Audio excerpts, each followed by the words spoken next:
하나님 말씀 보겠습니다. 하나님 말씀은 마가복음 12장 28절에서 34절까지 말씀입니다.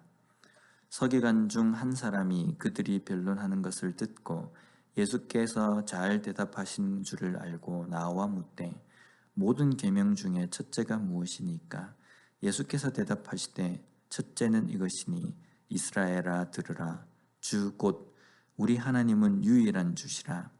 내 마음을 다하고 목숨을 다하고 뜻을 다하고 힘을 다하여 주 너의 하나님을 사랑하라 하신 것이요. 둘째는 이것이니 내 이웃을 내 자신과 같이 사랑하라 하신 것이라. 이보다 더 큰 계명이 없느니라. 서기관이 이르되 선생님이여 옳소이다. 하나님은 한 분이시요 그 외에 다른 이가 없다 하신 말씀이 참이니이다. 또 마음을 다하고 지혜를 다하고 힘을 다하여 하나님을 사랑하는 것과 또 이웃을 자기 자신과 같이 사랑하는 것이 전체로 드리는 모든 번제물과 기타 제물보다 나으니이다. 예수께서 그가 지혜 있게 대답함을 보시고 이르시되 내가 하나님의 나라에서 멀지 않도다 하시니 그 후에 감히 묻는 자가 없더라. 아멘.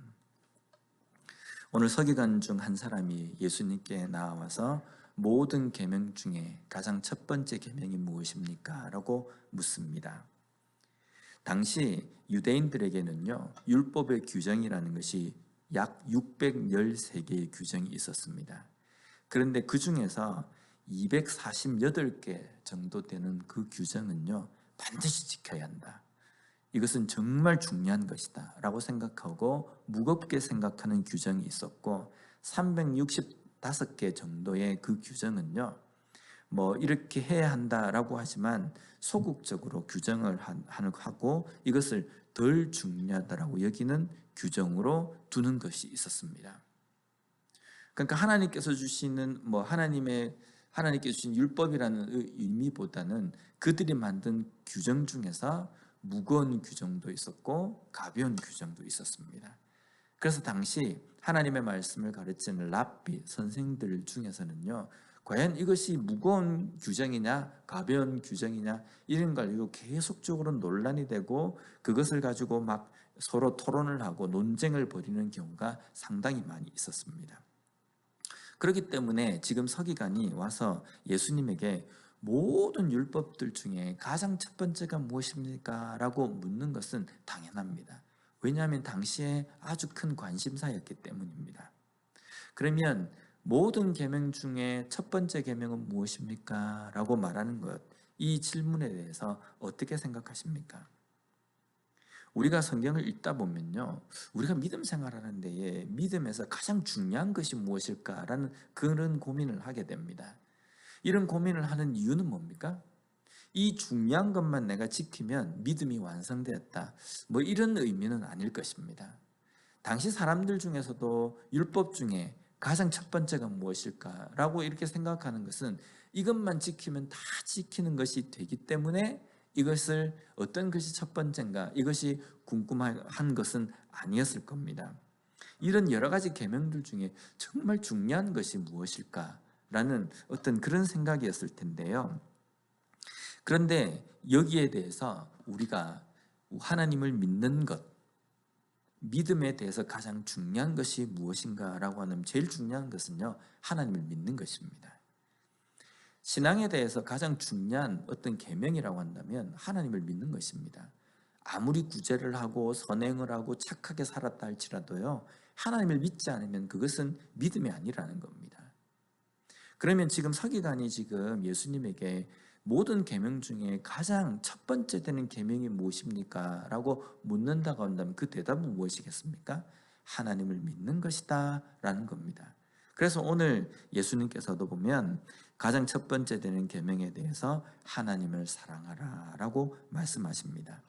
여기 하나님을 사랑한다 라는 것은요, 하나님을 믿는 것입니다.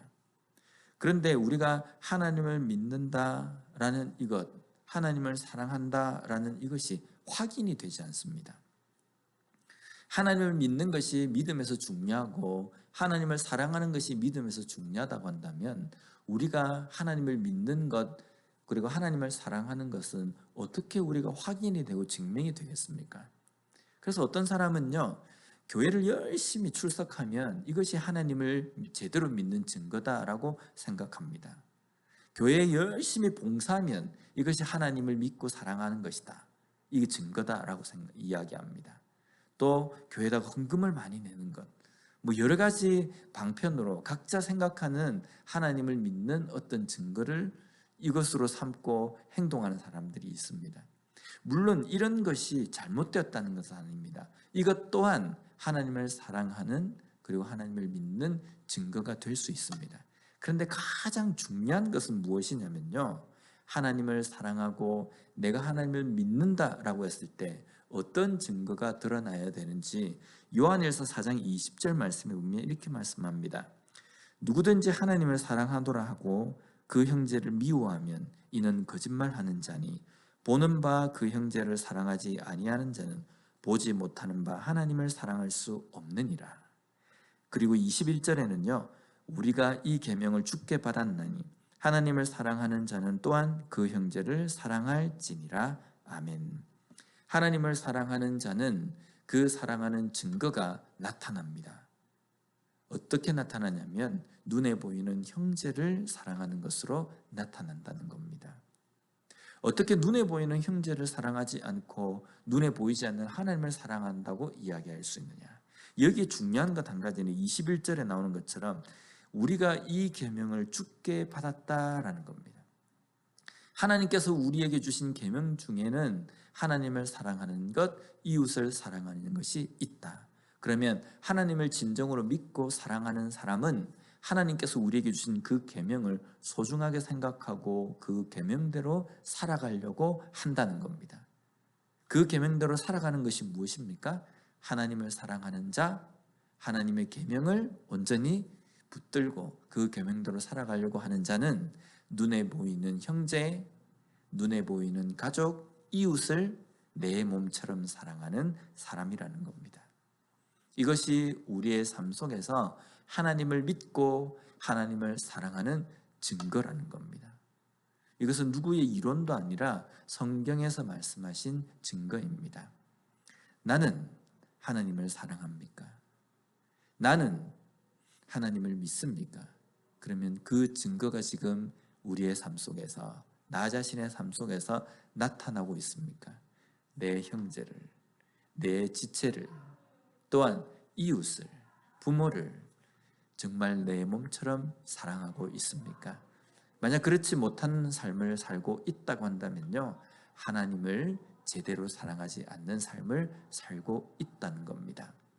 오늘 이 말씀을 우리가 접하면서 정말 내가 하나님을 믿는 온전한 믿음으로 살아가는가, 온전한 사랑을 가지고 살아가는가, 그 증거로 나타나야 되는 형제, 가족, 이웃을 온전히 사랑하는 그러한 삶을 살기 위해서 다시 한번 결단하는 그런 시간을 가졌으면 좋겠습니다. 그러므로 말미암아 우리의 삶 속에서 하나님을 사랑하고 하나님을 믿는 그 증거를 온전히 나타내며 살아가는 우리 모두의 삶이 되었으면 좋겠습니다. 기도하겠습니다.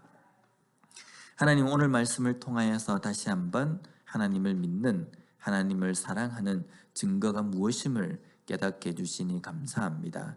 내가 하나님을 사랑하고 하나님을 믿는다고 한다면 눈에 보이는 형제와 이웃을 온전히 사랑하는 것으로서 증거를 드러내며 살아가는 저희들의 삶이 되게 하여 주시옵소서. 매일매일 삶 속에서 하나님을 사랑하는 증거를 주변에 있는 모든 사람들에게 보여주며 나타내며 살아갈 수 있는 온전한 믿음을 가진, 온전히 하나님을 사랑하는 그리스도인으로 살아가는 우리 모두가 되게 하여 주시옵소서. 예수님 이름으로 기도드립니다.